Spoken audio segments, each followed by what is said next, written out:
Hi friends, welcome to the smart student channel చేఆర్కే.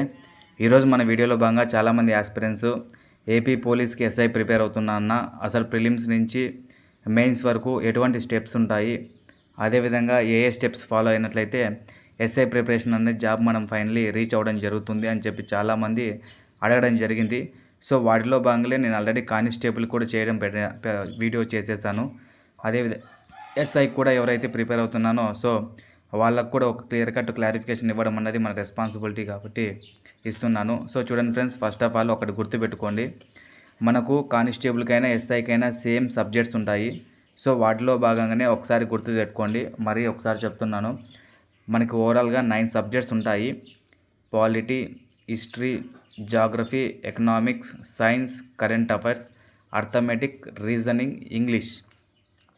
ఈ 9 subjects అన్నది మనకి ప్రిలిమ్స్లోను అదేవిధంగా మెయిన్స్లోనూ ఉండడం జరుగుతుంది. కాకపోతే మెయిన్స్లో డిస్క్రిప్టివ్ దగ్గర కొద్దిగా డిఫరెన్స్ ఉంటుంది. సో ఆ డిఫరెన్స్ ఏంటనేది నేను ఎక్స్ప్లెయిన్ చేస్తాను, వెయిట్. సో ఈ 9 సబ్జెక్ట్స్ అన్నది మనకి ప్రిలిమ్స్లోను అదేవిధంగా మెయిన్స్లోను రావడం జరుగుతుంది. ఫస్ట్ ఆఫ్ ఆల్ ప్రిలిమ్స్కి సంబంధించి 100 క్వశ్చన్స్ ఉంటాయి, 100 మార్క్స్ జిఎస్ పేపర్ ఇది.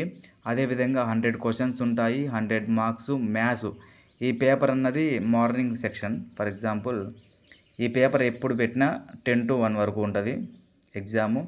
అదేవిధంగా ఈ మ్యాథ్స్ పేపర్ ఎప్పుడు పెట్టినా 10 to 1 వరకు ఉంటుంది. అంటే సారీ ఇది 10 to 1 వరకు ఉంటుంది,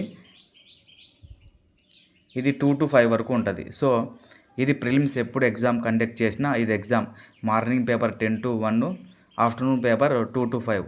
సో ఇది ఫిక్స్డ్ డేట్, ఎప్పుడు అంటే ఫిక్స్డ్ టైం, ఎప్పుడు పెట్టినా ఏ రోజు పెట్టినా ఏ సంవత్సరంలో పెట్టినా ఇదే టైమింగ్ అన్నది అలాట్మెంట్ చేస్తారు. తర్వాత ప్రిలిమ్స్లో ఒక యాస్పిరెంట్స్ క్వాలిఫై అవ్వాలంటే ఎన్ని మార్క్స్ రావాలి? ఎస్సీ ఎస్టీకి పేపర్ 1 30 మార్క్స్, పేపర్ 2 30 మార్క్స్, ఓవరాల్గా 60 మార్క్స్ వస్తే క్వాలిఫై. అదేవిధంగా OPC candidate paper 1 35 marks, paper 2 35 marks, ఓవరాల్గా 70 మార్క్స్ వస్తే క్వాలిఫై. అదేవిధంగా open category paper 1 40 marks, paper 2 40 marks వస్తే 80 మార్క్స్, ఓవరాల్గా క్వాలిఫై. సో ఇప్పుడు ఎవరైతే ఈ క్వాలిఫై మార్క్స్ అన్నది ఇక్కడ తెచ్చుకోవడం జరుగుతుందో సో వాళ్ళు ఈవెంట్స్కి వస్తారు. సో ఈవెంట్స్ కూడా అంతే, సేమ్ ఎస్ఐకి ఎలాగో కానిస్టేబుల్కి ఏ విధంగా ఉంటుందో ఎస్ఐకి సేమ్ ఉంటుంది. 100 మీటర్స్ వేయాల్సి ఉంటుంది, 1600 మీటర్స్ వేయాల్సి ఉంటుంది, లాంగ్ జంప్ వేయాల్సి ఉంటుంది. చాలామంది సేమ్ కానిస్టేబుల్ ఎటువంటి డౌటో సో ఎస్ఐకి కూడా అటువంటి డౌటే. అన్న 3 ఈవెంట్స్ క్వాలిఫై అవ్వాలంటే 60-100 మీటర్స్ అనేది 100% అందరూ ఖచ్చితంగా వేయాలి. బట్ ఈ 100 మీటర్ అయినా లాంగ్ జంప్ అయినా ఏదో ఒక్క ఈవెంట్ వేసినా కూడా సివిల్ ఎస్ఐకి మీరు క్వాలిఫై అయినట్లే. బట్ ఏపీఎస్పీకి పోయే వాళ్ళు 3 ఈవెంట్స్లో మెరిట్ పెట్టుకున్నట్లయితేనే మీరు మంచి మార్క్స్ అనేది స్కోర్ తెచ్చుకోవడం జరుగుతుంది. సో తర్వాత ఇక మెయిన్స్ అన్నది ఓవరాల్గా ఇది బాగా గమనించండి. మెయిన్స్లో 4 పేపర్స్ మనం రాయాల్సి ఉంటుంది. ఒక 2 పేపర్స్ అన్నది ఇవి మార్క్స్ కౌంటర్ చేస్తాయి. బట్ ఇంకో 2 పేపర్స్ అన్నది చెప్తాను, ఒకసారి చూడండి. ఇక 2 పేపర్స్లో తెలుగు పేపర్ ఒకటి ఉంటుంది 100 మార్క్స్కి. సో అది క్వాలిఫై ఇన్ నేచర్, డిస్క్రిప్టివ్లో రాయాల్సి ఉంటుంది. అదేవిధంగా ఇంగ్లీష్ ఉంటుంది 100 మార్క్స్కి, అది కూడా క్వాలిఫై ఇన్ నేచర్, డిస్క్రిప్టివ్లో రాయాల్సి ఉంటుంది. So same marks SC ST వాళ్ళైతే 30 మార్క్స్, బీసీ వాళ్ళైతే 35 మార్క్స్, అదేవిధంగా ఓపెన్ కేటగిరీ వాళ్ళైతే 40 మార్క్స్. సో ఈ మార్క్స్ అన్నది తెచ్చుకుంటే మన డిస్క్రిప్టివ్లో క్వాలిఫై. తర్వాత వచ్చేసి చాలామంది మేజర్ డౌట్స్ ఏమంటే ఈ మార్క్స్ అన్నది కలుపుతారా, ఈ మార్క్స్ మెయిన్స్కి కలుపుతారా? చూడండి ఫ్రెండ్స్, ఇవి జస్ట్ క్వాలిఫై మార్క్స్. ఈ పేపర్లో మీరు క్వాలిఫై అయినట్లయితే ఈ మార్కుని కౌంట్ చేయడం మొదలు పెడతారు. ఇక్కడే మీరు ఫెయిల్ అయ్యారంటే ఈ మార్క్స్ మీకు కౌంట్ చేయరు. సో అది సరే. ఇంకా కాసేపు ఈ మెయిన్స్లో ఏంటంటే 200 క్వశ్చన్స్ ఉంటాయి, 200 మార్క్స్కి. ఇది జిఎస్ పేపర్.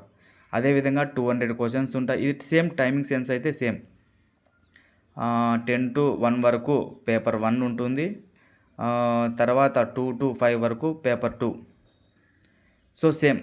తర్వాత ఇప్పుడు మెయిన్స్ చాలామంది డౌట్ పడేదంటే మెయిన్ టార్గెట్ ఎంతన్నా, మీరు కట్ ఆఫ్ అన్నది ఎంత పెట్టుకున్నట్లయితే మనకి ఎస్ఐ జాబ్ అనేది చాలామంది అడిగారు. చాలామంది మీరు వీడియో చూస్తున్న వాళ్ళకి ఈ డౌట్ కూడా ఉంటుంది, ఉమెన్స్కి ఎన్ని మార్క్స్ వస్తే కట్ ఆఫ్లో ఖచ్చితంగా మనము జాబ్ కొట్టడం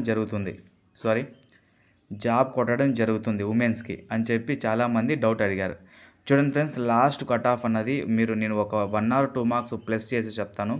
245 అన్నది అనంతపూర్కి ఓపెన్లో పోతే 239 టు 240 వరకు బీసీఏకి కట్ ఆఫ్ వెళ్ళడం జరిగింది. నేను ఈ బీసీఏ కట్ ఆఫ్ని ఎందుకు ఎప్పుడు తీసుకుంటానంటే బీసీఏ అదేవిధంగా బీసీబీ ఈ కట్ ఆఫ్లు ఎప్పుడు హైయెస్ట్ కట్ ఆఫ్లు వెళ్తూ ఉంటాయి, ఇంచుమించు ఓపెన్ కట్ ఆఫ్కి వెళ్తుంటాయి. సో ఓపెన్ కట్ ఆఫ్ తర్వాత హైయెస్ట్ లోయెస్ట్ కట్ ఆఫ్ పడేది బీసీఏ బీసీబీ. సో అందుకే నేను బీసీఏని టేక్ ఓవర్ జరుగుతుంది. సో ఇప్పుడు చాలామంది ఉమెన్స్ అంటే ఇప్పుడు ఫర్ ఎగ్జాంపుల్ ప్రిపేర్ అవుతున్న వాళ్ళు ఉమెన్స్కి ఏ కట్ ఆఫ్ ఉన్నట్లయితే రీచబుల్ అన్నారు. బట్ మ్యాక్సిమం చాలా మటుకు కట్ ఆఫ్ అన్నది ప్రెడిక్ట్ చేయలేము, ఎందుకంటే కట్ ఆఫ్ అన్నది పేపర్ స్టాండర్డ్ను బట్టి డిసైడ్ చేయడం జరుగుతుంది కాబట్టి. బట్ నేను అందరూ చెప్పకపోయినా సో మనం యాస్పిరెంట్గా చెప్పాలి కాబట్టి నేను చెప్తున్నాను. నార్మల్గా యావరేజ్ కట్ ఆఫ్ బాయ్స్కి ఓపెన్కైనా 240 తీసుకున్నా, మీరు 230కి అలా ఇలా ఉంటే ఏ క్వశ్చన్ పేపర్ ఎలా ఉన్నా ఎటువంటి స్టాండర్డ్లో ఉన్నా సో మీరు ఎస్ఐ జాబ్ కొట్టడం అన్నది పక్కా. సో ఈ కట్ ఆఫ్కి మాత్రం మీరు ఈ 230కి పేపర్ ఈజీ టు మోడరేట్ ఉన్నా మోడరేట్ టు హార్డ్ ఉన్నా మీరు 230కి అన్నది బీట్ చేయగలిగితే definitely you will be the double star cop అన్నది you have maintain on your shoulders. So ఇది ఫ్రెండ్స్ ఇవాళ మన వీడియో. ఇలాంటి మరిన్ని వీడియోస్ కోసం మా ఛానల్ లైక్ కొట్టి సబ్స్క్రైబ్ చేసుకోండి. అదేవిధంగా ఇన్ఫర్మేషన్ యూస్ఫుల్ అయిందంటే ప్లీజ్ షేర్ చేయండి. Thank you for watching, thank you for supporting.